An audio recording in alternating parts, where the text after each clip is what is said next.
सिल्लोड तालुक्याच्या विविध गावाचे पंचायत समिती लेवलचे लोकांचे प्रश्न होते. कोणाचा घरकुलचा होता, कोणाचा रस्त्याचा होता, काही लोकांच्या विहिरीचा होता, काही लोकांचा गायगोठ्याचा होता. अनेक वैयक्तिक लाभ जे पंचायत समितीमध्ये च्या माध्यमातून सरकारचे देण्यात येतात, त्याच्यासाठी लोकांच्या अडीअडचणीसाठी दर सोमवारी 4 तास पंचायत समिती सिल्लोड आणि पंचायत समिती सोयगाव या ठिकाणी आमदार या नात्याने लोकांच्या अडीअडचणी दूर कराव्या आणि 4 तास तहसीलमध्ये, जेणेकरून तहसीलच्या माध्यमातून जे महसुली काम असतात ते तहसीलमध्ये असतात. ग्रामविकासचे कामं आणि ग्रामपंचायत लेवलचे कामं असतील, ते सर्वचे सर्व जे इथे होतात त्या माध्यमातून तात्काळ त्याच्यावर कारवाई व्हावी.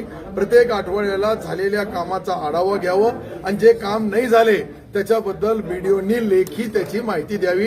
अशा पद्धतीचा एक नवीन उपक्रम, नाविन्यपूर्ण उपक्रम आपण चालू केलेला आहे. त्याचा हा फायदा आज 500 लोकांना मिळाला, पुढे हजारो लोकांना मिळू शकतो.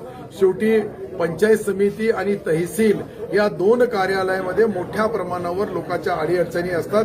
त्या अडीअडचणी दूर करण्याचा सर्व एचओडी समोर असतात आणि गोरगरिबांची कामं, शेतकरी, शेतमजूर, दलित, पीडित माणसाला न्याय देण्यासाठी जे पंचायत समिती आणि तहसील आहे यामध्ये आमदार या नात्याने मी यांचे एक दिवसभरमध्ये जे जे त्यांचे प्रश्न आहे त्या प्रश्नाची तात्काळ मंजुरी देणं, काही अडथळे असेल शासन लेवलवर, कलेक्टर महोदयांच्या लेवलवर असेल तिथे त्यांच्या लेवलला करायचं, सीओच्या लेवलचे असेल जिल्हा परिषद सीओ माध्यमातून करावं, महाराष्ट्र शासनाच्या लेवलचे असेल तर शासनाच्या वतीने केले जाईल, जेणेकरून गोरगरिबांना, सामान्य माणसाला कुठेही त्याची पिडवणूक होऊ नये.